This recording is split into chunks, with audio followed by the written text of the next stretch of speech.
رحم اللہ من قرأ الفاتح. اعوذ باللہ من الشیطان الرجیم. بسم اللہ الرحمن الرحیم. الحمد للہ رب العالمین الرحمن الرحیم مالک یوم الدین. ایاک نعبد و ایاک نستعین. اہدنا الصراط المستقیم صراط الذین انعمت علیہم غیر المغضوب علیہم ولا الضالین. صدق اللہ العلی العظیم. اللہم صلی علی محمد. لا حول ولا قوة الا باللہ العلی العظیم. اعوذ باللہ من الشیطان اللعین الرجیم. بسم اللہ الرحمن الرحیم. الحمد للہ رب العالمین والصلاة والسلام على سید الانبیاء والمرسلین خاتم النبیین بالقاسم محمد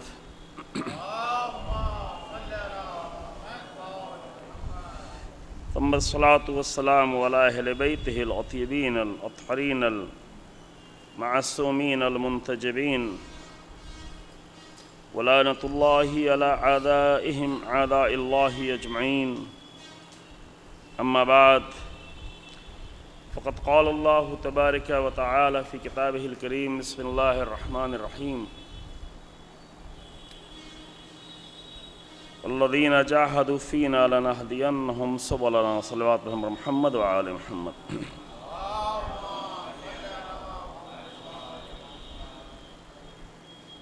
سورہ عنکبوت کی یہ آیت کریمہ آخری آیت، جس میں اللہ نے اپنی راہ میں کوشش کرنے والوں کے لیے اور جو اللہ کے لیے کوششیں کرتے ہیں ان کا نتیجہ یہ بتایا ہے کہ اللہ جو ہے ان کے لیے خصوصی ہدایت، انعام کے طور پہ اللہ انہیں خصوصی ہدایت دیتا ہے. کہ یہ قانون ہے اللہ کا کہ ایک ہدایت تو سب کے لیے ہے، تمام انسانوں کے لیے ہے، عقلی قانون بھی ہے، اور اللہ کا سارا قانون جو ہے وہ حکمت کی بنیاد پہ ہے. تو ظاہر ہے کہ عقل کے ساتھ ہے، یعنی عقلوں کے لیے آسانی سے سمجھ میں آنے والا ہے. دین کاملاً فطری دین ہے، اور فطری دین کے لیے صرف اتنا کافی ہے کہ انسان کی فطرت سالم ہو، فطرت اس کی دب نہ گئی ہو، ختم نہ ہو گئی ہو، اس نے تباہ نہ کر لیا ہو. تو ساری فطری چیزوں کو اپنی فطرت ہی سے انسان آسانی سے سمجھتا چلا جاتا ہے. لیکن کبھی کبھی انسان اپنی خواہشات، اپنے خیالات، اپنے وہم و گمان، یہ ساری چیزیں جو مقابل میں ہوتی ہیں ان سب کے ساتھ اس طرح زندگی گزار رہا ہوتا ہے کہ اس کی فطرت بالکل دب جاتی ہے. پھر فطرت کی آواز نہیں آتی، فطری باتوں کو نہیں سمجھتا. جیسے دیکھتے ہیں بعض لوگ کامن سینس جو ہوتا ہے، اتنا ابتدائی کامن سینس وہ بھی نہیں محسوس ہوتا، کیونکہ فطرت کو ختم کر چکے ہوتے ہیں. بات کرنے کے طریقے میں، ملنے جلنے میں، یہ ساری چیزیں تو فطری طور پہ اللہ نے پیدا کی ہیں. کوئی نبی نہ بھی ہو، کوئی امام نہ بھی ہو، کوئی رہنما نہ بھی ہو، کوئی ماں باپ نہ بھی کہیں، صرف انسان اپنی فطرت باقی ہو تو وہ خود ہی بہت ساری چیزوں کو سمجھ سکتا ہے. بلکہ پورا دین فطری ہے. لیکن اللہ کو یہ معلوم بھی ہے کہ فطرت کے ساتھ ساتھ اس کے پاس اور بھی بہت ساری چیزیں دی ہیں، میں نے دی بھی ہیں آزمائش کے لیے، امتحان کے لیے.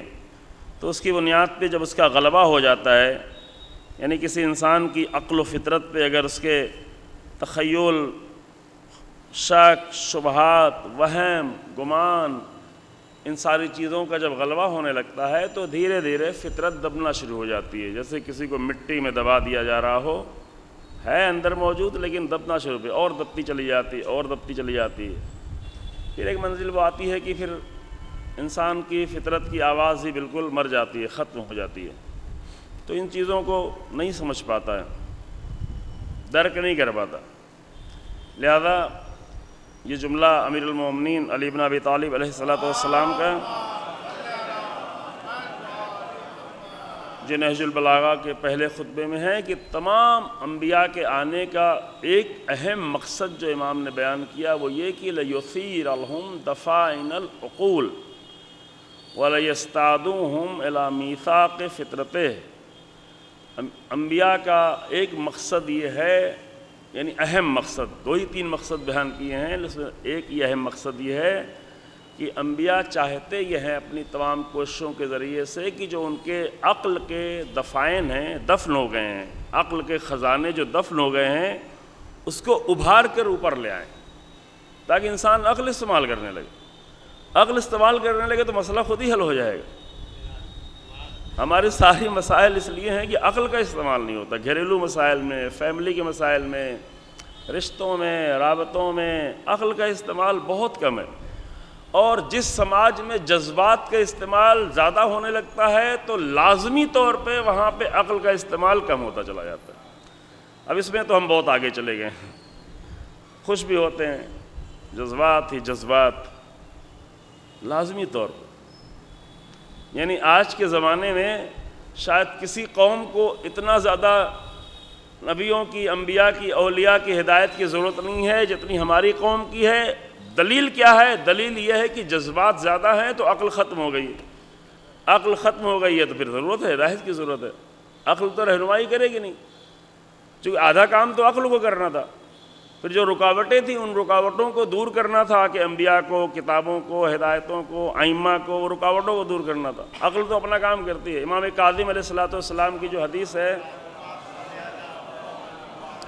کتاب العقل جو کافی کی پہلی کتاب ہے، کافی جو شیعت کی سب سے بڑی کتاب ہے، سب سے اہم کتاب ہے، حدیثوں کی سب سے زیادہ اہم کتاب ہے الکافی۔ اس کے 3 حصے ہیں، اصول کافی، فروع کافی، روضۃ الکافی۔ تو اس کے پہلے ہی اصول کافی کے پہلے ہی چیپٹر کے ابتدائی صفحات میں امام کاظم علیہ السلام کی حدیث ہے کہ اللہ نے 2 طرح کے رسول بھیجے ہیں، 2 رسول، رسول ظاہر اور رسول باطن۔ رسول ظاہر یہی انبیاء ہیں، یہی میسنجرز ہیں، یہی اللہ کے بھیجے ہوئے ہر قوم میں، وہ بھی نہیں کہ ہم کہیں کہ ہاں رسول ہے تو صرف مسلمانوں میں، نہ ہی ہیں۔ قرآن 3 جگہوں پہ کہتا ہے لِكُلِّ قَوْمٍ هَادٍ لَقَدْ بَعَثْنَا فِي كُلِّ أُمَّةٍ رَسُولًا، ہم نے ہر امت میں رسول بھیجا ہوا ہے، ہر امت میں۔ تو یہ رسول ظاہر ہے جو لوگوں کو آ کر سامنے سمجھائے، عقل کی باتیں کرے، عقلیں جو چھپ گئی ہیں، جو دب گئی ہیں، جو ہزاروں ٹن، یعنی انسان قبر میں دفن ہوتا ہے تو چند ٹن مٹی میں دفن ہوتا ہے، لیکن بعض لوگ اتنے زیادہ عقل کے دشمن ہیں کہ اپنی عقل کو ہزاروں ٹن مٹیوں میں دفن کر دیتے ہیں۔ کس چیز کی مٹی میں؟ یہ خاک والی نہیں، وہم کی مٹی میں، گمان کی مٹی میں، شک و شبہات کی مٹی میں، کنفیوژن کی مٹی میں ہیں، اتنا دفن کر دیتے ہیں کہ بالکل نارمل مسائل میں بچوں کو جو بات سمجھ میں نہیں آ رہی ہوتی وہاں پہ بھی عقل، جو بچوں کو جو بات سمجھ میں آ جاتی ہے آسانی سے، وہاں بھی عقل نہیں استعمال کر پاتے۔ بچے گھر میں پریشان ہوتے، آخر یہ کیا کر رہا ہے، میرے باپ کیا کر رہے ہیں، میری ماں یہ کیا کر رہی ہے، یہ تو نارمل باتیں کیوں نہیں سمجھ میں آتی؟ وہ دفن کر دیا ہے رسموں میں، اپنے کلچر میں، باطل چیزوں میں، باطل ریت و رواج میں، ان سب میں اتنا عقل کو دفن کر دیا ہوتا ہے، تو ختم ہو جاتی ہے۔ وہ زندہ ہے، جسم اس کا زندہ ہے، عقل مر گئی، ختم ہو گئی، یہ حالت ہو جاتی ہے انسان۔ وَيَسْتَعْدُوهُمْ مِيثَاقَ فِطْرَتِهِ، ابھی وہ حدیث پوری کر رہے ہیں۔ امام نے مقصد یہ بتایا کہ تاکہ فطرت کی طرف، میثاق فطرت کی طرف، جو فطرت کے وعدہ ہے، جو فطرت میں اللہ نے رکھا ہے، انبیاء آ کے اسے پلٹا دیں۔ یہ تو نکل گیا وہاں سے، تو اسے پلٹائیں، بھائی واپس آؤ، واپس آؤ۔ توبہ کے معنی صرف یہی نہیں ہے کہ ارے نماز نہیں پڑھتے توبہ کر لو، روزہ نہیں رکھتے توبہ کر لو۔ سب سے بڑی توبہ تو یہ ہے کہ فطرت سے دور ہو گئے ہو، فطرت کی طرف واپس پلٹاؤ، اپنی فطرت کی طرف پلٹو، بھائی سارے مسائل حل ہوتے چلے جائیں گے اگر اپنی اصل فطرت طرف لڑے۔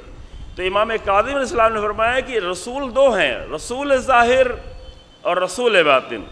رسول ظاہر وہ ہیں جو انبیاء کی شکل میں، میسنجرز کی شکل میں آئے، اور آخری نبی آ کے اب تو پھر کوئی نبی نہیں آنے والا ہے، لیکن ائمہ آئے، یہ رسول ظاہر ہیں، یا ان کی باتیں بھی اگر کوئی پیش کرنے والے ہوں تو یہ سب ظاہر ہیں، ظاہری رسول، لیکن رسول باطن انسان کی عقل ہے جو ہر حالت میں رسول ظاہر سے استفادہ کرنے کے لیے جانا پڑے گا، ان کی بات پڑھنی پڑے گی، حدیث پڑھنی پڑے گی، کسی کی تقریر سننی پڑے گی، کسی کا درس سننا پڑے گا۔ اب رسول تو ہمارے پاس ہے نہیں تو کچھ نہ کچھ کرنا پڑے گا، لیکن رسول باطن سے استفادہ کرنے کے لیے کہیں نہیں جانا ہے، صرف اپنی عقل کی طرف رجوع کر لینا ہے، عقل کی باتوں کو مان لینا ہے، عقل جو کہے اسے سن لینا ہے، فطرت جو آواز دے اسے مان لینا ہے۔ بھائی کون سی عقل کہتی ہے کہ گھر میں لڑائی ہو؟ کون سی فطرت کہتی ہے کہ ماں باپ کی توہین ہو؟ کون سی عقل کہتی ہے کہ ماں باپ کی نافرمانی ہو؟ کون سی عقل کہتی ہے؟ کون سی عقل کہتی ہے کہ دوستوں کو دھوکہ دیا جائے؟ کون سی عقل کہتی ہے کہ اپنے پارٹنر کو دھوکہ دے دیا جائے؟ کون سی عقل کہتی ہے کہ قرض لے کے قرض نہ واپس پلٹایا جائے؟ نہیں، ہندوستان والوں کی عقل کہتی ہے کہ قرض لیتے ہی وقت یہ ارادہ رکھو کہ پلٹانا الٹانا نہیں ہے، لیکن یہ عقل نہیں کہتی، یہ ہوس کہتی ہے، یہ حماقت کہتی ہے۔ کون سی عقل کہتی ہے؟ کون سی عقل کہتی ہے کہ پڑوسی سے لڑا جائے؟ نہ پڑوسی گھر سے لڑنے کو عقل کہتی ہے، نہ پڑوسی ملک سے لڑنے کو عقل کہتی ہے، لیکن جب بے عقل لوگ ہو جائیں تو اپنے قریبی لوگوں سے لڑتے ہیں۔ پڑوسی تو پڑوسی ہے نا، گھر کا پڑوسی گھر کا پڑوسی ہے، ملک کا پڑوسی ملک کا پڑوسی ہے، لیکن ابھی تو بے عقل لوگوں نے اپنے سارے پڑوسیوں سے لڑائی لے رکھی ہے، گھر والے پڑوسیوں سے بھی لڑائی کر رکھی ہے، اور جن کے ہاتھوں میں ملک دیا ہوا انہوں نے سب سے لڑ رکھا ہے۔ اب پڑوسی سے لڑ کے پیاز بھی منگانی ہے تو امریکہ سے منگاؤ، پڑوس سے نہیں منگاؤ، تو یہ پیاز خراب بھی ہو جائے گی، ٹرانسپورٹ کا خرچہ بھی زیادہ لگے گا، یا کوئی بھی چیز پڑوسی سے لڑائی ہوگی تو یہی ہوگا نا۔ جیسے پڑوس میں گھر ہوتے تھے، بھئی میرا آٹا کم ہو گیا، 1 کلو آٹا بھیج دو، جب میرے آفس کے آئے گا تو دے دیں گے۔ آ جاتا تھا آٹا، کھانا پک جاتا تھا، واپس چلا جاتا تھا۔ گیس ختم ہو گیا، اچھا آپ کے پاس گیس کا سلنڈر ہے، لا مجھے دے دو، اور جب ان کے پاس نہیں ہوگا تو میں دے دوں گا۔ کبھی کسی کو رات میں ضرورت ہے، کبھی کسی کی ضرورت ہے، لیکن جب پڑوسی سے لڑائی کیے بیٹھے ہو تو بیٹھے رہو بھائی، اب جاؤ ڈھونڈو کہیں ہوٹل نہیں ملے گا نا۔ تو کون سا عقل مند ہے جو پڑوسی سے لڑائی کرتا ہے؟ عقل کس کی کہے گی؟ نہیں کہے گی۔ تو جاہل معاشروں کی ایک نشانی یہ ہے کہ وہاں پہ عقل کا کام کم ہو جاتا ہے، اور اس جہالت میں ہم بہت آگے چلے گئے۔ اپنی غلطیوں کو انسان سمجھے تبھی جو ہے غلطیوں کو سدھار پائے گا، اور اس جہالت میں جانے میں جس چیز نے سب سے زیادہ اہم رول ادا کیا ہے وہ ہے جذبات، کہ جب جذبات زیادہ ہوں گے لازمی طور پہ عقل ختم ہوتی چلی جائے گی، اور ان جذبات کے لیے پھر کیا سہارا لیا گیا کہ بھی ایسے جذباتی باتیں تو نہیں ہو سکتی، تو چلو دین کے نام پہ جذبات، شاعری کے نام پہ جذبات، مجلس کے نام پہ جذبات، یہاں تو کوئی کچھ بول نہیں پائے گا، بولے گا تو کہہ دیں گے خلاف عزاداری ہے۔ بھئی عزاداری کے خلاف نہیں، تمہاری حماقت کے خلاف بولا جا رہا ہے، یعنی احمقوں والی عزاداری نہیں کرو، جاہلوں والی عزاداری نہیں کرو، عقل مندوں والی عزاداری کرو۔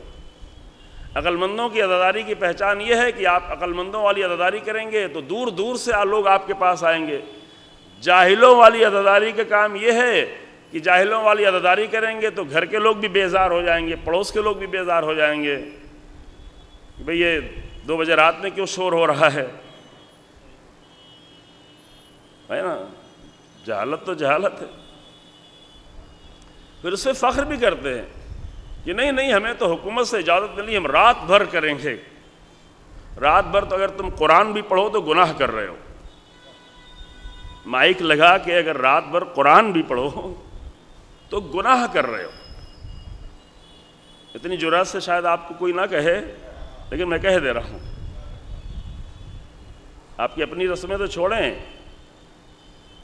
آپ اللہ کے کلام کی تلاوت بھی کر رہے ہیں تو گناہ کر رہے ہیں، گناہ۔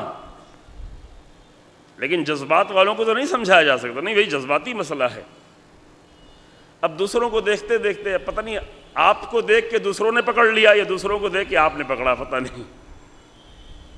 میں دیکھ رہے ہیں نا ابھی کیا حالت ہے، شہر کی کیا حالت ہے، سڑکوں کی کیا حالت ہے، لوگوں کی کیا حالت ہے، تہواروں کی کیا حالت ہے۔ یہی حالت بنا رکھی ہے. یہ کون سی عقل کہتی؟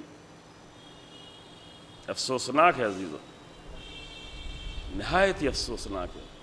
جس عزاداری کو جناب زینب کی عظیم عقلانیت اور امام سید سجاد کی کمال عقل کے نتیجے میں قائم کیا گیا تھا، وہ کن احمقوں کے حوالے کر دی گئی.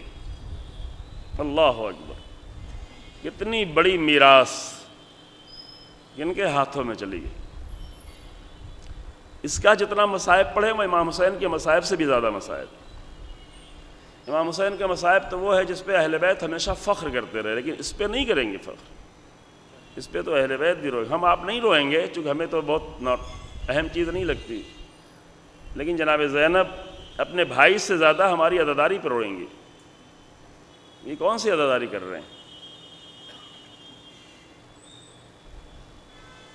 خیر، مجھے یہ نہیں پڑھنا تھا عزیزو، ہم اپنے موضوع کی بات کر رہے ہوتے ہیں. آج میں آپ کو چند کلمات حسین ابن علی سلام اللہ علیہ کے لیے، وہ کی جو زیارت میں آئے ہوئے ہیں، اور ہم کبھی کبھی ثواب کے لیے پڑھتے ہیں اور بعض لوگوں کو توفیق ہوتی ہے کہ زیادہ پڑھیں، بلکہ بعض لوگ تو ہمیں ایسے بھی ملتے ہیں کہ جو کہتے ہیں کہ ہم روزانہ پابندی سے پڑھتے ہیں. اچھا ہے پڑھیں، لیکن بعض وقت ہم کبھی یہ کہتے ہیں کہ اگر روزانہ کسی چیز کو پابندی سے کوئی پڑھنے لگے تو کہیں وہ عادتاً نہ ہو جائے، تو اسے اس کے مطلب کی طرف توجہ نہیں کر پاتا، اس کو سمجھ نہیں پاتا. تاکید بھی بہت زیادہ ہے. انقلاب اسلامی کے بعد بہت تاکید کی گئی. اصل پہلے نہیں جانتے تھے، آپ لوگ بزرگ لوگ موجود ہیں، زیارت عاشوراء کو لوگ اتنا کچھ نہیں جانتے تھے. عاشور کے اعمال میں کچھ لوگ زیارت عاشوراء پڑھ لیتے تھے، سب نہیں پڑھتے تھے. اب عاشور کے اعمال ہی کتنے لوگ کرتے ہیں؟ پہلے کرتے تھے سب، ابھی تو کم لوگ کرتے ہیں. تو اس میں زیارت عاشوراء پڑھتے تھے. ٹھیک، نام بھی زیارت عاشوراء ہے، مسئلہ بھی نہیں ہے، لیکن اگر کوئی روز بھی پڑھے تو اس کے لیے لازم ہے کہ وہ توجہ کرے کہ زیارت عاشوراء کی رسم ادا نہیں کرے، بلکہ زیارت عاشوراء کے ذریعے سے وہاں تک پہنچے جو زیارت عاشوراء پہنچانا چاہتی ہے. تو میں آج اپنے موضوع کو نظر میں رکھتے ہوئے چند کلمات پڑھنا چاہتا ہوں. ایک صلوات پڑھیں آپ حضرات.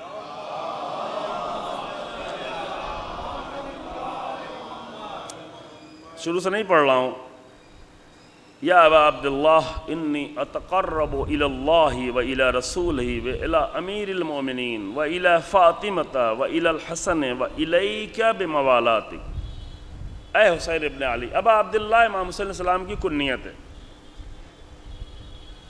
جی ہاں، ابو عبداللہ یا ابا عبداللہ جب سنیں، اور بعض دیگر ائمہ کے، امام صادق علیہ السلام کی بھی یہ کنیت ہے، لیکن امام حسین علیہ السلام کی بھی کنیت یا ابا عبداللہ. تو امام کے سامنے یہ امام کو مخاطب کر کے، زیارت کا مطلب ہے مخاطب کر کے پڑھنا. بعض اوقات انسان 10 بار سلام کرتا ہے لیکن ایک بار بھی مخاطب نہیں کر پاتا. ایک بار سلام کرو لیکن مخاطب کر کے سلام کرو. 10 بار سلام کرنا، وہ بیچارہ خود بھی سمجھتا ہے کہ میں مخاطب نہیں کر پا رہا ہوں، 10 بار کر لوں شاید کوئی ہو جائے. امام بھی اس کی طرف توجہ نہیں کرتے، بھائی تو یہی زبان ادا کر رہا. ایک بار کہ السلام علیک یا ابا عبداللہ. تو یہاں بھی یہی کہا گیا ہے کہ یا ابا عبداللہ. سلام وغیرہ کے جملے پہلے گزر چکے ہیں، یہاں پہ امام کو ڈائریکٹ مخاطب کر کے بغیر سلام کے، سلام ہو چکا ہے، یا ابا عبداللہ انی اتقرب الی اللہ.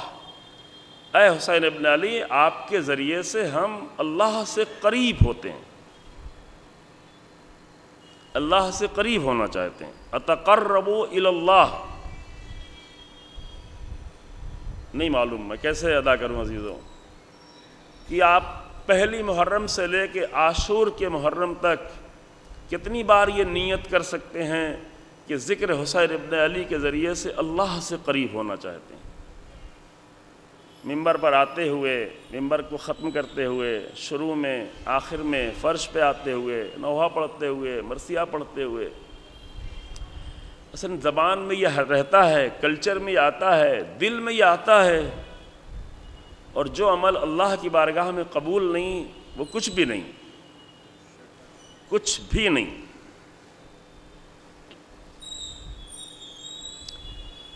ابھی تو یہ کلمات بھی نہیں ادا کیے جاتے. اللہ کی رضا، اللہ کی کوئی بات ہی نہیں ہوتی۔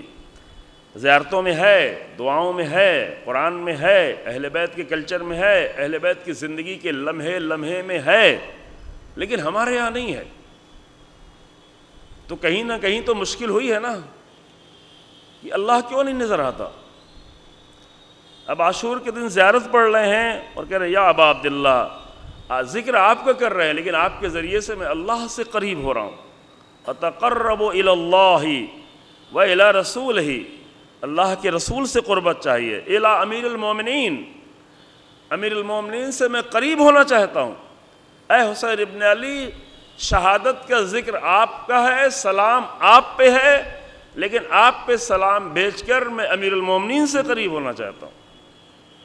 امیر المومنین کو بھلایا نہیں جا سکتا کہ غدیر کے دن میں تو محفل پڑھ لی ہے تو اب امیر المومنین کو بھلا دے۔ امیر المومنین کو ایک لمحے بھی نہیں بھلایا جا سکتا، تو امیر المومنین سے قریب، وَإِلَى فَاطِمَةَ وَإِلَى الْحَسَنِ وَإِلَيْكَ، اور اے میرے مولا آپ سے بھی قریب ہونا ہے، آپ سے بھی، آپ کے ذریعے سے، آپ کے ذکر کے ذریعے سے آپ سے قریب ہونا چاہتے۔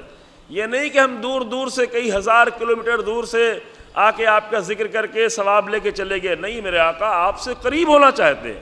جس طرح زہیر قریب ہوئے، جس طرح وہب قلبی قریب ہوئے، جس طرح حر قریب ہوئے، جس طرح جو پہلے سے لوگ تھے وہ قریب رہے، جس طرح حبیب کوفے سے آ کے قریب آ گئے، جس طرح مسلم نوسجہ اتنا سفر کر کے قریب ہوئے، تو اے میرے مولا ہم یہیں سے بیٹھ کے آپ سے قریب ہونا چاہ رہے ہیں، تو آپ بھی اپنے قریب مجھے آنے دیں۔ جب انسان چاہے گا تبھی تو قریب ہوگا نا، ورنہ چلا جائے گا کیسے؟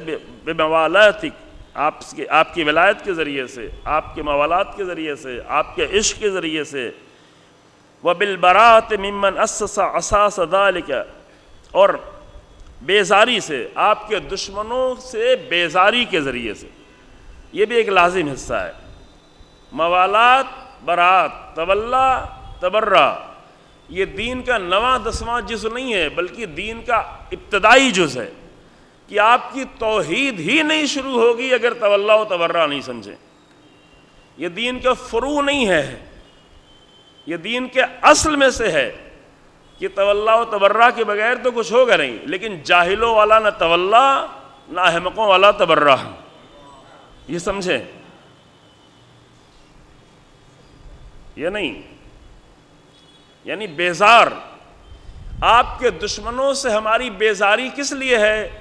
کوئی ذاتی دشمنی نہیں ہے، ان کے کردار سے بیزاری ہے، ان کی سوچ سے بیزاری ہے، ان کے ظلم سے بیزاری ہے، ان کے ستم سے بیزاری ہے، ان کے عمل سے بیزاری ہے، ان کی فکر سے بیزاری ہے۔ یہ ہے برات، یہ ہے تبرہ، بیزار ہیں، ٹھیک۔ اور ان لوگوں نے جنہوں نے یہ بنیادیں بنائیں، کربلا تو بعد میں ہے، بنیادیں اس کی بہت پہلے پڑ چکی تھی، بہت پہلے اس کی بنیادیں رکھی گئیں۔ اور یہ بات اگر کہی جاتی ہے تو بالکل حق ہے کہ کربلا کی بنیاد تو سقیفہ ہی میں رکھی جا چکی تھی۔ یہ سارا مسئلہ ہے میں عزیزو، وَبَنَا عَلَيْهِ بُنْيَانَهُ وَجَرَى فِي ظُلْمِهِ وَجَوْرِهِ عَلَيْكُمْ وَعَلَىٰ أَشْيَائِكُمْ۔ میں کلمات چھوڑ کے جس موضوع تک آپ کو لانا چاہتا ہوں، اب اس کے بعد کئی کلمہ بیچ میں چھوڑ دیا، آپ پڑھیے گا انشاءاللہ۔ زیارت عاشور کو حوصلہ ہو، عاشور کے دن تو ضرور پڑھیے انشاءاللہ، ہم سب کو اللہ توفیق دے پڑھنے کی، اور محرم میں آپ بھی کسی اور وقت بھی پڑھ سکتے ہیں، شب عاشور بھی پڑھ سکتے ہیں۔ اب ایک جملہ میں خود پڑھوں نہیں معلوم، میں خود پڑھوں تو شاید وہ اثر نہیں ہوگا آپ کے دل میں، لہذا اس کی زبان سے میں پڑھوانا چاہتا ہوں، سنانا چاہتا ہوں کہ جس نے اس جملے پر اپنی زندگی بھر عمل کیا ہے۔ میں خود بھی اپنے آپ کو اس لائق نہیں سمجھتا، تو سنیں گے آپ اس جملے کو؟ سن لے، پہلے آپ سن لے، ایک ایسے انسان کی زبان سے جس نے زیارت عاشورہ پر اپنی زندگی بھر اس طرح سے عمل کیا ہے، ٹھیک ہے؟ معنی کیا ہے؟ معنی پہلے بتا دیتے ہیں کہ ہماری جو ہے، ہماری جنگ ہے ان سے، ہماری صلح ہے ان سے جن سے آپ کی صلح ہے۔ اے حسین ابن علی ہم ان سے صلح کرتے ہیں جن سے آپ کی صلح ہے، اور ہم ان سے جنگ کی حالت میں ہیں جن سے آپ کی جنگ ہے۔ اور یہ نہیں کہا کہ کبھی جنگ کریں گے، نہیں، بلکہ انی سلم لمن سالمکم وحرب لمن حاربکم، یعنی یہ کہ ہمیشہ الی یوم القیامہ، الی یوم القیامہ پہ تاکید ہے۔ ابھی آپ سنیں گے تو اس میں بھی دیکھیں 2 بار کہا کہ تاکید کی گئی، زیارت میں 2 بار تو نہیں کہا گیا ہے، الی یوم القیامہ، یعنی یہ جنگ ہمیشہ کے لیے جاری ہے، صلح بھی ہمیشہ جاری ہے ان کے ساتھ کی جو حسین ابن علی کے ساتھ صلح رکھنے والے لوگ ہیں، اور جنگ بھی ہمیشہ کی جنگ ہے۔ یہی جو کل عرض کیا، نبرد حق و باطل، حق و باطل کی جنگ دائمی ہے، ابدی ہے، رکنے والی نہیں ہے، ٹھہرنے والی نہیں ہے۔ اب یہ کلمات آپ پہلے سن لیں، پھر آپ کو اندازہ ہو کس کی زبان سے سنا جائے گا۔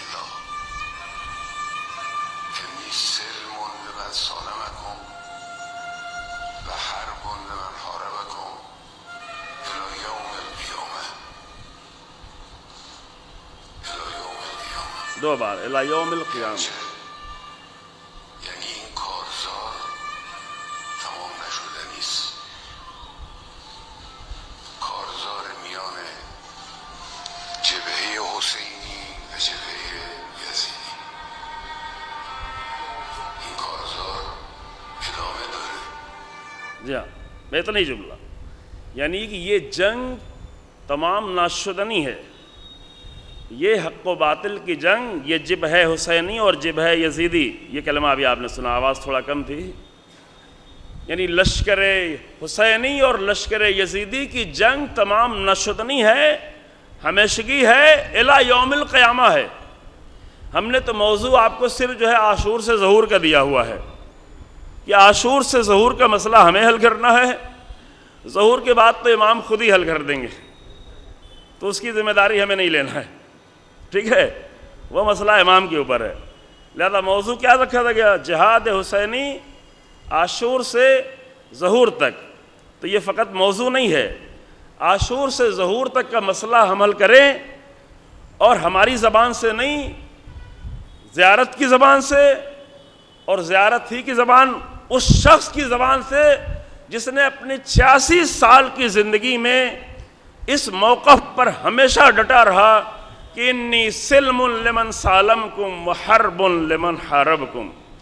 اس کے لیے ہمیں کتنا بھی نقصان اٹھانا پڑے، کتنا بھی نقصان، جب باطل سے جنگ ہوگی تو پھر نقصان کی پرواہ نہیں کی جاتی، کیونکہ یہ بھی حسین ابن علی کا راستہ ہے۔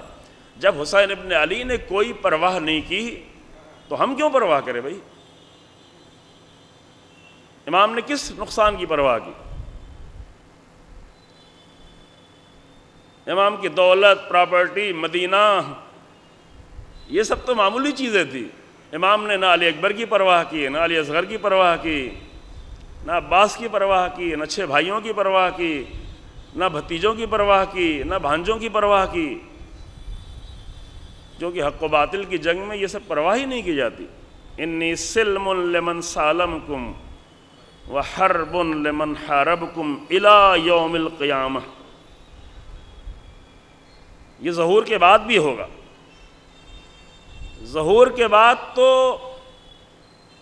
یہ حرب، سلم اور حرب دونوں، سلم یعنی صلح، سلم یعنی سلامتی، سلم یعنی جس سے اسلام کا لفظ بنا ہوا ہے، جس کو جو ہے پروپیگنڈوں کے ذریعے سے، اسلاموفوبیا کے ذریعے سے اسلام کے چہرے کو خراب کرنے کی کوشش کیا، لیکن اسلام کا لفظ سلم سے بنا ہے۔ سلم ہی سے تسلیم بھی ہے، اسلام میں تسلیم بھی ہے، اسلام میں سلم بھی ہے، اسلام میں سلامتی بھی ہے، اسلام میں صلح بھی ہے، یہ سب کچھ ہے۔ لیکن جب اہل حق سے سلم ہے تو اہل باطل سے حرب بھی ہوگی۔ حرب یعنی جنگ، حرب یعنی مقاومت، حرب یعنی ہمیشگی کی جنگ۔ اور ہمارے یہاں تو عبادت کی مرکزی جگہ کو بھی محراب کہا گیا۔ اب میں یہاں پہ ٹھہرتا نہیں ہوں، لیکن شاید آخری دن جب ہم جہاد کے آخری مرحلے کو بیان کریں گے انشاءاللہ تعالی 9 محرم کو، اگر زندگی رہی اور توفیق رہی تو وہاں پہ اگر یاد رہا تو میں آپ کی خدمت میں عرض کروں گا۔ لیکن ابھی دوسری بات ہے، ابھی یہ ہے کہ تاریخ اس بات کی گواہ ہے کہ حسین ابن علی کو پہچاننے والے یہ کلمہ اپنی روح کی گہرائیوں سے ادا کرتے رہے کہ انی سلم لمن سالمکم وحرب لمن حاربکم۔ پتہ نہیں آپ ویڈیو تو نہیں دیکھ پائے، جا کے ڈھونڈیے کہ مل جائے گا آپ کو ویڈیو۔ نماز کے وقت میں رہبر اس بزرگی میں ہم لوگ تو نماز پڑھتے ہیں تو کوشش ہوتی کتنی جلدی نکلیں، اگر مولانا کچھ بیچ میں بیان بھی کرنا چاہیں، تو مولوی نہیں بیان کرتے کہ بھئی کیا ہم اپنا بولیں بیان کریں، کچھ تیاری کرنی پڑے گی، لوگ بھی نہیں سننا چاہتے۔ تو نماز محرم ہے، اور محرم کے وقت میں ابھی تصویر فوٹو دیکھیں تو آپ آس پاس کے سیاہ حالت سے اندازہ کر لیں گے محرم میں ہے۔ پہلے عشرہ محرم یہ اہتمام خاص طریقے سے ہوتا ہے، تو نماز پڑھا کر مغرب کی نماز پڑھا کے رہبر انقلاب کھڑے ہو گئے، اور کھڑے ہو کر ان لوگوں کو، ہر ایک تو نہیں ہے کہ جو آ کر نماز پڑھ رہا ہو، ان لوگوں کو یہ حسین ابن علی کا کلام، حسین ابن علی سے کیا ہوا وعدہ، کلام نہیں، امام کا کلام نہیں ہے، کلام تو امام صادق علیہ السلام کی طرف منسوب ہے، لیکن امام کو مخاطب کر کے امام سے کیا ہوا وعدہ یاد دلا رہے ہیں کہ انی سلم لمن سالمکم وحرب لمن حاربکم الی یوم القیامہ۔ اور وہ سلم تو بہت دیکھ چکے تھے، ہے نا؟ جی ہاں، سلم تو بہت دیکھ چکے تھے، اگر سلم نہ دیکھی ہوتی تو آج دنیا کی باطل طاقتیں مسلمانوں کو آپس میں لڑانے میں کامیاب ہو چکی ہوتی، لیکن سلم کی بات تھی، سلم سلم سلم۔ لیکن پچھلے دنوں میں آپ نے حرب بھی دیکھ لی کہ انی حرب لمن حاربکم کے معنی کیا ہوتے، حرب لمن حاربکم کے معنی کیا ہوتے۔ اب تنہائی میں بیٹھ کے زیارت عاشورہ پڑھ کے ثواب لینا اور ہے، اور انی حرب لمن حاربکم کہنا یہ اور ہے کہ ہماری جنگ ہے ان سے کہ جو آپ سے جنگ کرتے ہیں۔ ٹھیک ہے، چند جملے اور پڑھ لیں انشاءاللہ، پھر ایک وضاحت بھی آپ کی خدمت میں کرتے ہیں مختصر کہ ولی لمن والاکم وعدو لمن عاداکم، ہم آپ کے چاہنے والوں سے ہماری دوستی ہے۔ چاہنے والوں سے دوستی کا مطلب سمجھ رہے ہیں؟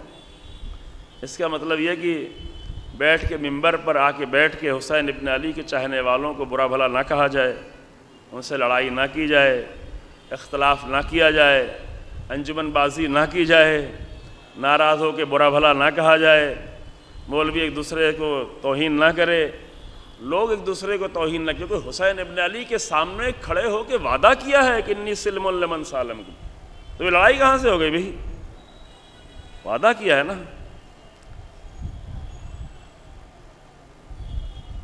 یہ صلح کا مسئلہ بھی سمجھنا ہے۔ جو بھی حسین ابن علی کا عاشق ہو وہ اپنے آپ کو کچھ بھی نام دے، کوئی بھی فرقہ بتائے، کوئی بھی بات کرے، لیکن اگر حسین ابن علی کو چاہتا ہے تو انی ولی لمن والاکم، بات واضح ہے۔ زیارت عاشورہ پڑھیں اور ممبر پر بیٹھ کے تفرقے کی باتیں کریں، نفرت کی باتیں کریں، جدائی کی باتیں کریں، دشمن کی کامیابی کی باتیں کریں اپنی سمجھ سے، تو یہ انی ولی لمن والاکم کے خلاف ہے، شدید خلاف ہے عزیزو۔ اس ایک جملے کو انشاءاللہ سمجھ لیں ہم سبھی لوگ کہ جب ہم یہ امام کو مخاطب کر کے کہہ رہے ہیں، اللہ اکبر اللہ اکبر۔ ابھی تو ہماری عادت ایسی زیارت کی ہو گئی ہے کہ کربلا میں بھی جا کے صرف پڑھ کے چلے آتے، امام کو مخاطب نہیں کر پاتے۔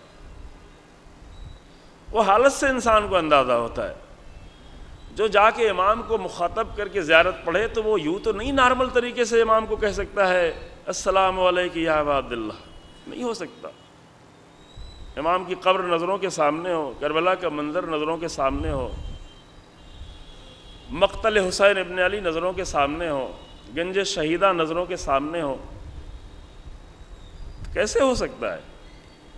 لیکن جو ثواب کے لیے زیارت کرنے جاتے ہیں تو ثواب کے لیے پڑھ کے چلے آتے ہیں، وہ امام کو کبھی مخاطب نہیں کر پاتے، لیکن انشاءاللہ خدا کرے کہ ہم یہیں سے بیٹھ کے مخاطب کر سکیں کہ اے میرے مولا میں آپ کو مخاطب کر کے کہہ رہا ہوں انی سلم لمن سالمکم، اور جب کہہ دیا کہ سلم لمن سالمکم تو جتنے بھی عاشقان حسین ابن علی ہیں ان سے ہمارا دوستی کا رابطہ، ان کا مذہب کوئی بھی ہو، ان کا فرقہ کوئی بھی ہو، ان کا سوچ کوئی بھی ہو، لیکن حسین کے عاشق تو ہو نا، تو بس ٹھیک ہے، اب آپ حسین کے عاشق ہو، انی سلم لمن سالمکم، امام سے جنگ تو نہیں کر رہے ہو نا، ٹھیک ہے، ہم سلم لمن سالمکم، ختم ہو گئی بات، ایک ہی جملے سے سارے اختلاف ختم ہو گئے۔ آپ بھی کبھی کبھی تعجب کرتے ہیں کہ آخر ایران فلاں ان کو ایسا جواب کیوں نہیں دیتا، ان کو ایسا جواب نہیں دے، بھائی ٹھیک ہے، باطل لوگ ہیں، حکومتیں باطل ہیں، لیکن ہمیں عام امت سے لینا دینا ہے، عام امت حسین ابن علی کی عاشق ہے، ناصبیوں کو چھوڑ کر۔ یہ حقیقت بھی بھلا ہے نہیں کہ ناصبی ابھی بھی موجود ہیں، ناصبی وہی لوگ ہیں کہ جب محرم آتا ہے، حسین ابن علی کا ذکر ہونے لگتا ہے تو پہلے ایسے مائک پہ چلاتے تھے، ابھی جو ہے ویڈیوز بنا بنا کے ڈالنے لگتے ہیں، لیکن انہی کے درمیان میں ایسے لوگ بھی دیکھتے ہیں کہ جو آ کر عشق حسین ابن علی کی باتیں کرتے ہیں، اور الحمدللہ بغض رکھنے والوں سے کہیں زیادہ ان کی تعداد ہے جو عشق حسین ابن علی میں کسی بھی فرقے میں موجود ہے، تو کہیں پہ بھی ہوں، کسی نام سے ہوں، ہم حسین ابن علی کو سامنے رکھ کے کہتے ہیں انی سلم لمن سالمکم، اب ہماری آپ کی کوئی لڑائی نہیں۔ تو ان ممبروں کی خیر ہو کہ جو آ کر لڑائی اور نفرت کی باتیں کریں اور تفریح کی باتیں کر رہے ہیں۔ ابھی یہاں مسئلہ یہ ہے کہ زیارت عاشورہ کی جملہ، اور اس کے بعد وَعَدُوًّا لِمَنْ عَادَاكُمْ، ہاں جو آپ کا دشمن ہے وہ میرا دشمن، اور یہ دشمنی بھی دائمی ہے، جس طرح حرب دائمی ہے اسی طرح سے دشمنی بھی داری ہے۔ فَاسْأَلُوا اللَّهَ الَّذِي، یہ چند جملے جلدی سے سنیں، فَاسْأَلُوا اللَّهَ الَّذِي أَكْرَمْنِي بِمَعْرِفَتِكُمْ، تو میں اللہ کی بارگاہ میں یہ دعا کرتا ہوں کہ اے میرے اللہ، ہمیں تو جو کرامت عطا کر، جو ہمیں تو عزت عطا کر، جو ہمیں تو بزرگی عطا کر، وہ معرفت حسین ابن علی کے ذریعے سے عطا کر۔ یہ معمولی جملے نہیں عزیزوں، وَمَعْرِفَتِ أَوْلِيَائِكُمْ وَرَزَقْنِي الْبَرَاءَةَ مِنْ أَعْدَائِكُمْ، اور ہمیں تو اہل بیت کے دشمنوں سے بیزاری کا رزق عطا فرما، یہ بھی ایک رزق ہے۔ وَيَجْعَلْنِي مَعَكُمْ فِي الدُّنْيَا وَالْآخِرَةِ، اور اے میرے اللہ تیری بارگاہ میں دعا ہے، تجھ سے میرا سوال یہ ہے، تجھ سے میں چاہتا یہ ہوں کہ تو ہمیں اس دنیا میں بھی حسین کا ساتھی بنا دے اور آخرت میں بھی ساتھی بنا دے۔ یہاں سے ایک دوسری بحث شروع ہو جاتی ہے، میں بار بار کر چکا ہوں، ابھی نہیں کہتا ہوں، اور وہ بحث ہے شفاعت کی، کہ شفاعت میں ساتھ اسی وقت ہوگا جب انسان دنیا میں ساتھ ہو۔ کہ 1 گھنٹے مجلس میں ساتھ تھے تو چلو آخرت میں بھی 1 گھنٹے ساتھ ہو لینا، وہی ہوگا نا، جو اسی حساب سے تھوڑا زیادہ ہو لینا، لیکن مجلس کا ساتھی نہیں بنایا گیا حسین ابن علی کو، حسین ابن علی کو دنیا میں زندگی کا ساتھی بنایا گیا ہے، اور یہی دعا بھی مانگی جا رہی ہے کہ ہمیں دنیا اور یجعلنی معکم فی الدنیا والآخرہ ویثبت لی عندکم قدم صدق فی الدنیا والآخرہ، اور سچائی کے ساتھ ہمیں ثابت قدم قرار دے راہ حسین ابن علی پر، دنیا میں بھی اور آخرت میں بھی۔ اللہ اکبر، یہ کتنی بڑی بڑی دعائیں ہیں، کتنے عظیم ہیں۔ ٹھیک ہے، بیچ کے سارے جملے چھوڑتے ہیں، آخر کا ایک جملہ اور کہنا چاہتے ہیں عزیزوں، آخر نہیں لیکن موضوع سے متعلق ہے، اس لیے آپ کے سامنے عرض کرنا چاہتے ہیں۔ ایک صلوات میں اگر آپ پڑھیں۔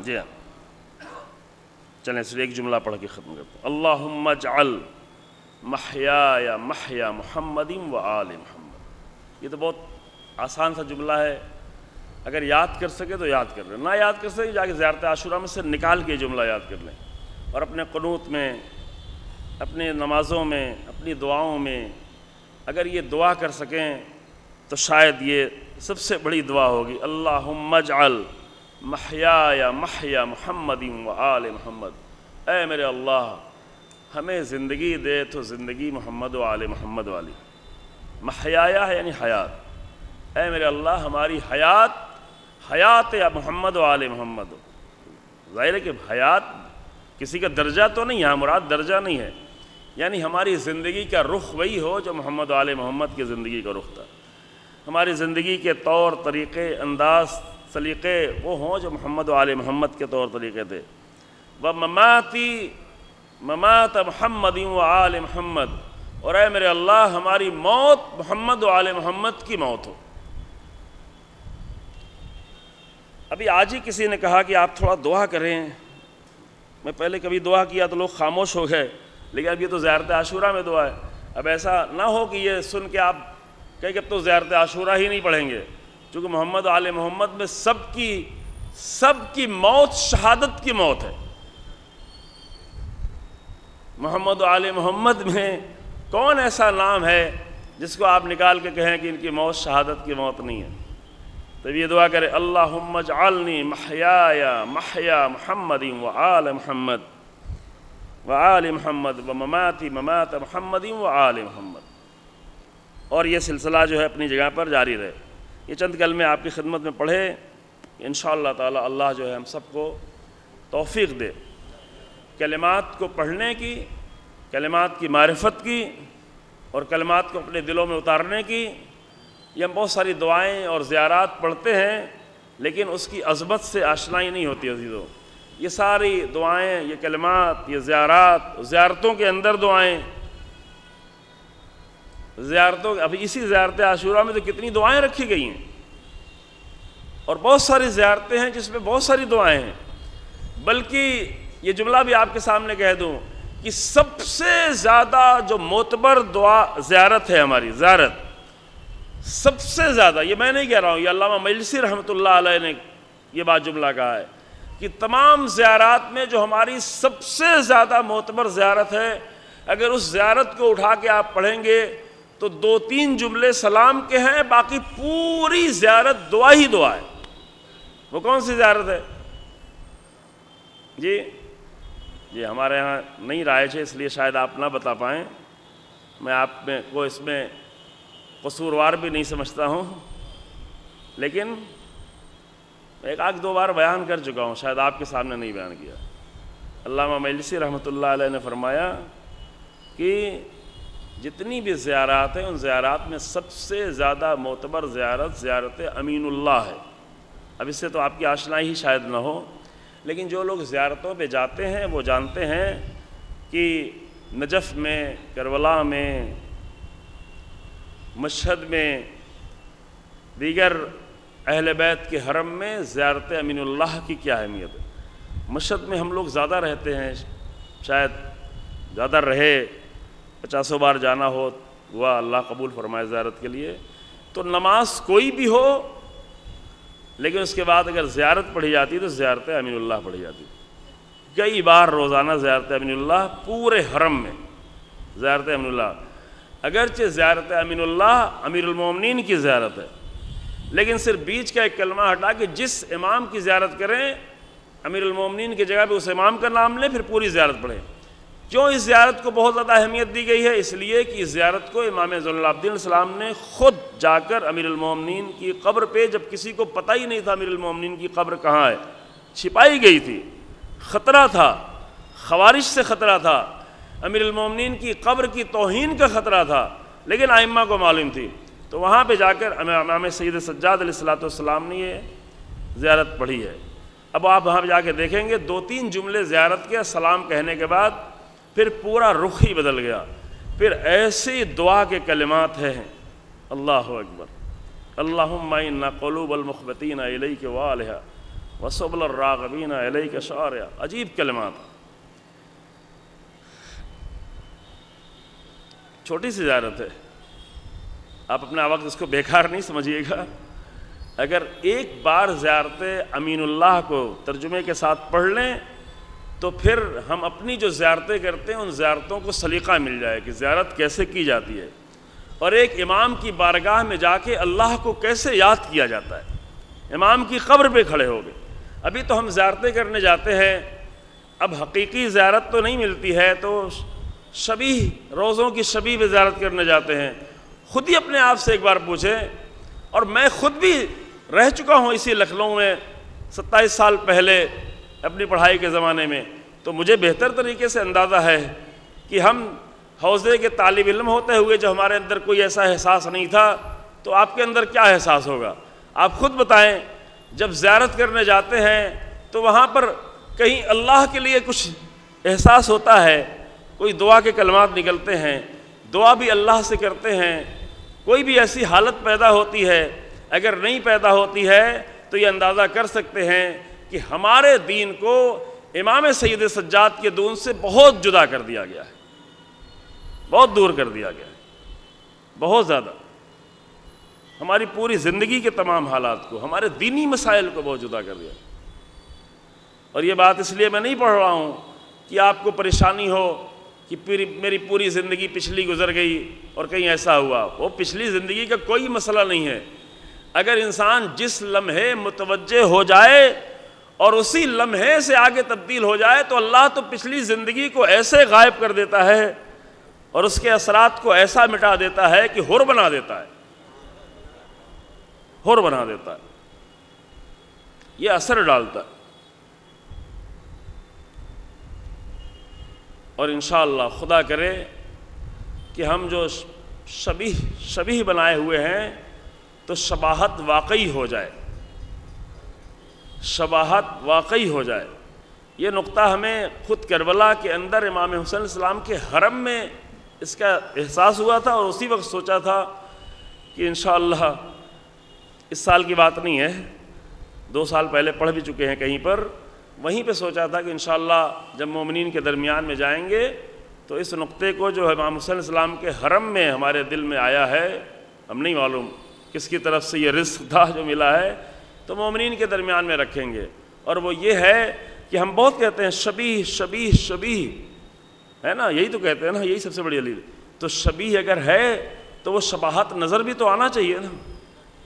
شبیہ میں شباہت ہو, شبیہ سمجھ رہے ہیں نا, بچے شاید نہیں سمجھ رہے, ہمارے جوان بھی اب جو انگریزی زیادہ سمجھتے ہیں, وہ سملیرٹی نظر بھی تو آنا چاہیے نا.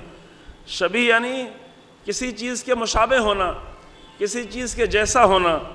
وہ تو اگر کسی کو شبیہ بنا کے رکھے ہیں تو شباہت دکھے بھئی. اگر یہ فرش عزا جناب زینب کی عزاداری کی شبیہ ہے تو وہ شباہت یہاں بھی دکھے. اگر یہ ممبر رسول اللہ کے ممبر کی شبیہ ہے تو رسول اللہ کے ممبر کی شباہت ہو. اور اگر ہمارے روضے حسین ابن علی کے حرم کی شباہت ہیں, شبیہ ہیں, تو اس کی شباہت ہمیں دکھنا چاہیے. تو وہ شباہت جا کے دیکھ لیں کہ حسین ابن علی کے حرم میں کس طرح عبادت کی جاتی ہے, کس طرح سجدے کیے جاتے ہیں, کس طرح دعائیں پڑھی جاتی ہیں, کس طرح گریہ کیا جاتا ہے, کس طرح رابطہ رکھا جاتا ہے. گھنٹے گھنٹے بھر کھڑے ہو کے, میں خود عرفہ کے دن شاید 1.25 گھنٹے تک کھڑا رہا, اور بعض لوگ اس سے بھی پہلے سے آگے کھڑے رہتے ہیں کہ امام حسین علیہ السلام کے حرم میں 2 رکعت نماز پڑھنے کا موقع مل جائے. 2 رکعت نماز, گھنٹوں گھنٹوں کھڑے رہتے ہیں, گھنٹوں, اور نہیں ملا. اتنی دیر کھڑے ہونے کے بعد بھی نہیں ملا. ایک پیر پہ رکھے, یعنی واقعاً ایک پیر پہ کھڑے ہوئے تھے بہت دیر سے, دوسرا پیر دیوار سے لگائے ہوئے تھے. یہ تھا کہ جب صف وف لگے گی تو کہیں کچھ جگہ مل جائے گی, لیکن نہیں ہو پایا. اور بھی لوگ آ چکے تھے, نہیں ہو پایا. مغرب کی نماز نہیں پڑھ سکے. تو ایک عراقی تھا, وہ پڑھ رہا تھا. میں نے اس سے کہا کہ بھائی تم نے مغرب کی نماز پڑھ لی ہے, اب تم تھوڑا کھڑے ہو جاؤ تو میں بھی امام حسین علیہ السلام کے حرم میں مغرب کی نماز پڑھ لوں. تو وہ کھڑا بھی ہوا, اور کھڑے ہونے کے بعد نماز کے بعد کہا اچھا عشاء کی نماز تم ہی پڑھو, میں پڑھ لوں گا, میں تو یہی کہوں نا, یہ جگہ میں آپ کو دیتا ہوں. تو عزیزو, وہ شباہت جو حسین ابن علی کے حرم کی ہے, وہ تقویٰ وہاں انسان اپنے دل میں جو محسوس کرتا ہے وہ کرے بھائی، وہ عبادتیں رات رات بھر حرم امام رضا میں لوگ آ کے بیٹھے رہتے ہیں کہ اب حرم امام رضا ملا ہے، اور اگر شب جمعہ بھی ہو، جس کو شب جمعہ نہ ملی تو کوئی اور شب کو شب جمعہ نہیں بنا لے کہ چلو ایک رات یہاں رکتے ہیں، چند گھنٹے رکتے ہیں۔ اب چونکہ ہماری عادت یہ ہے کہ ہم جس طرح یہاں کرتے ہیں تو کہیں نہ کہیں ایسا بھی ہوتا ہوگا کہ آپ دیکھتے ہوں گے کہ وہاں بھی جا کے ویسے ہی چوم اوم کے چلے آتے ہیں، چونکہ عادت خراب کر دی گئی ہے، ہماری عادت خراب کر دی گئی۔ تو وہاں دوسرے لوگوں کو تو دیکھیں، وہاں دوسرے لوگوں کو دیکھیں، اپنی آنکھوں سے دیکھا ہے۔ آیت اللہ بہجت، آیت اللہ مکارم شیرازی، ہمارے بڑے بڑے مراجع، گرمیوں کی چھٹی ہوتی ہے مشہد آ کر گھنٹوں بیٹھے رہتے ہیں، حرم سے کافی ایک جگہ معین تھی، بیٹھے رہتے ہیں، عبادت کرتے رہتے ہیں۔ تو شباہت نظر تو آئے، اور وہ شباہت ہر جگہ نظر آئے عزیزو، عزاداری میں نظر آئے، فرش ادا پہ نظر آئے، عمل میں نظر آئے، کردار میں نظر آئے، زندگی میں نظر آئے، موت میں نظر آئے، چاہتوں میں نظر آئے۔ خیر، یہ بات تھوڑا طولانی ہو گئی، میں اب کسی اور بات کی طرف آپ کو نہیں لے جانا چاہتا ہوں۔ اللہ کی بارگاہ میں دعا ہے کہ اللہ وہ شباہت ہمیں عطا کرے۔ ممکن ہے کہ تھوڑا آپ کو لگے کہ پھر زندگی کے حالات بدل جائیں گے، اس کے لیے ہم تیار نہیں ہیں۔ تیار ہو کے دیکھیں تو پھر لگے کہ زندگی کا مزہ کیا ہوتا ہے۔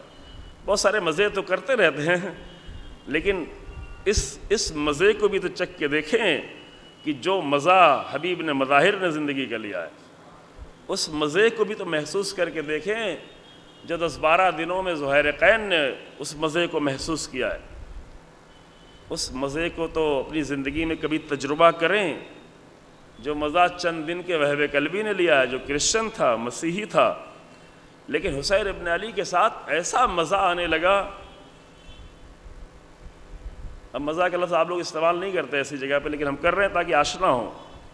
حسین ابن علی کے ساتھ ایسا مزہ آنے لگا کہ ماں کہتی ہے بیٹا میں تو تمہاری زندگی نہیں چاہتی، میں تو تمہاری شہادت چاہتی ہوں۔ ماں کو بیٹے کی شہادت چاہیے۔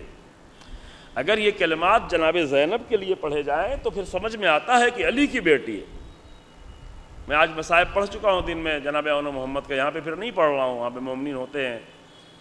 اگر جناب زینب یہ رات کے شب عاشور میں اس فکر میں ہوں کہ اے اون محمد کل شہادت کا دن ہے، بیٹا تم آگے رہنا، اور کہنے کی بھی ضرورت نہیں ہے کہ بیٹے خود اس فکر میں ہیں کہ کسی طرح سے ہم اللہ کی راہ میں پہلے اپنی شہادت پیش کریں، تو جناب زینب سے یہ بات اچھی طرح سے سمجھ میں آتی ہے۔ لیکن ایک چند دن کی مسلمان ہوئی ماں یہ کہتی ہے ایک اپنے اکیلے بیٹے کے لیے، تنہا بیٹا، ایک ہی بیٹا تھا، صحرا میں رہنے والی ماں، نئی نئی شادی بھی کی تھی، تو بہو کی ذمہ داریاں بھی آ جائیں گی، تو آتی رہے بہو کی ذمہ داریاں، میں بوڑھی کے بوڑھی رہ جاؤں، پریشان رہوں، کچھ بھی ہو، لیکن وہ ماں اس حد تک چاہتی ہے۔ ممکن ہے کہ شب عاشور میں چاہا جائے، لیکن جب بیٹے کو، میں آج کوئی اور مصائب پڑھنے والا تھا لیکن یہیں پہ تمام کریں گے، لیکن جب بیٹے کو بہت زیادہ زخمی دیکھے کہ پورا جسم زخمی ہے، اور جناب وہب قلبی کی جنگ بہت عظیم تھی، بہت ہی عجیب تھی، صحرا کے رہنے والے تھے، ساتھ اپنے جو ہے نیزے لے کے گئے تھے، لاٹھیوں سے بھی جنگ کرنے والے تھے، تو اسی سے اتنا زیادہ جنگ کی کہ بہت زیادہ زخمی ہو گئے، اور جب بہت زیادہ زخمی ہو گئے تو انہوں نے خود یہ محسوس کیا کہ اب میرے جسم میں کوئی بھی توانائی جنگ کی نہیں رہ گئی، زخمی ہے تو خون بھی نکل رہا ہے، تو جب آخری حالت میں یہ محسوس کیا کہ اب میرے جسم میں جنگ کی توانائی نہیں رہ گئی، اب اس سے زیادہ جنگ نہیں کر سکتا، تو پھر واپس پلٹ آئے۔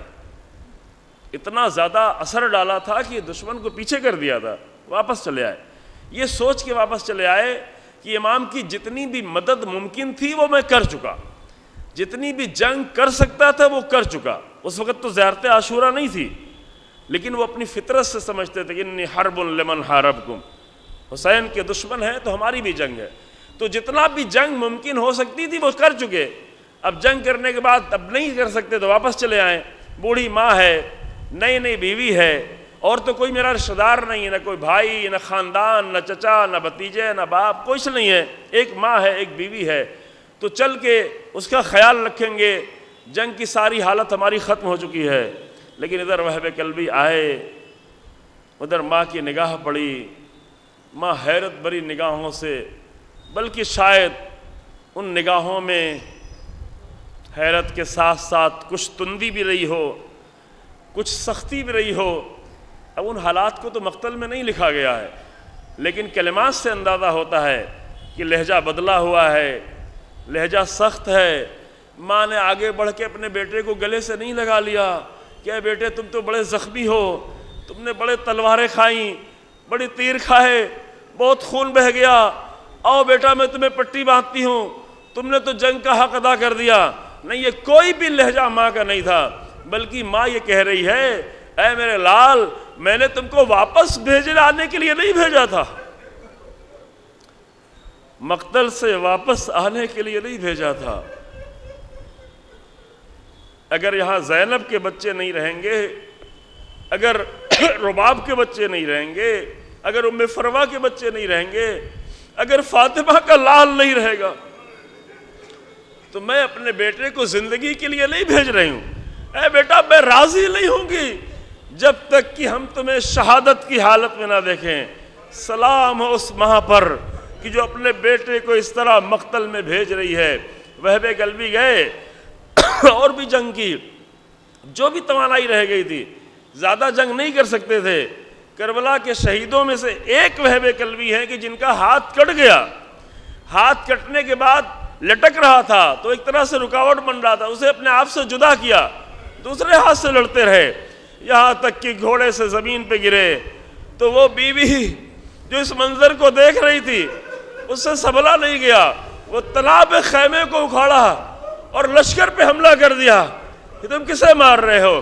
لیکن حسین ابن علی نے واپس بلایا، تسلی دی، وہب قلبی چلے گئے، اس کی ماں باقی رہی، سلام ہو اس کی ماں پر۔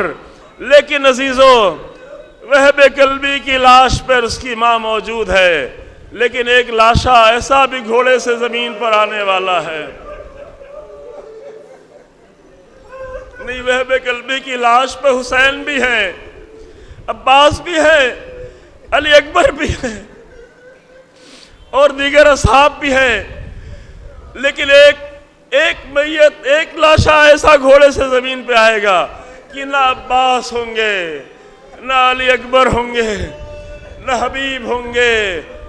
ایک خیمے سے آواز گونج رہی ہوگی، السلام علیک یا ابا عبداللہ الحسین، حسین طلحہ تم پر سلام، انا للہ و انا الیہ راجعون، سيعلم الذين ظلموا أي منقلب ينقلبون، ربنا تقبل منا إنك أنت السميع العليم، بحق محمد وعترته الطاهرين۔ پروردگارہ ہمارے اس عمل کو قبول فرما، پروردگارہ اس عبادت کا درجہ عطا فرما، پروردگارہ ہمیں راہ حسین ابن علی پر ثابت قدم قرار دے، پروردگارہ ہم امام کے دشمنوں کے دشمن اور امام کے چاہنے والوں کے محبت کرنے والے بن کر زندگی گزاریں۔ پروردگارہ ہماری حیات کو حیات آل محمد، ہماری موت کو ماتم آل محمد قرار دے۔ پروردگارہ راہ حق پہ قربانیاں دینے والوں کو اپنی بارگاہ میں قبول فرما، کلمہ حق کو عزت و سربلندی عطا فرما، کلمہ باطل کو نیست و نابود فرما، علماء حق کی حفاظت فرما، مراجع کرام کو طول عمر عطا فرما، آیت اللہ سیستانی کو طول عمر عطا فرما، رہبر انقلاب جو اس پورے لشکر حق کے سپہ سالار ہیں ان کو طول عمر عطا فرما، مجاہدین کو کامیابی اور کامرانی عطا فرما، جو تیری راہ میں شہید ہو گئے انہیں شہدائے کربلا کے ساتھ محشور فرما، امام زمانہ کے ظہور میں تعجیل فرما اور ہم سب کو امام کے حقیقی ناصر ہو۔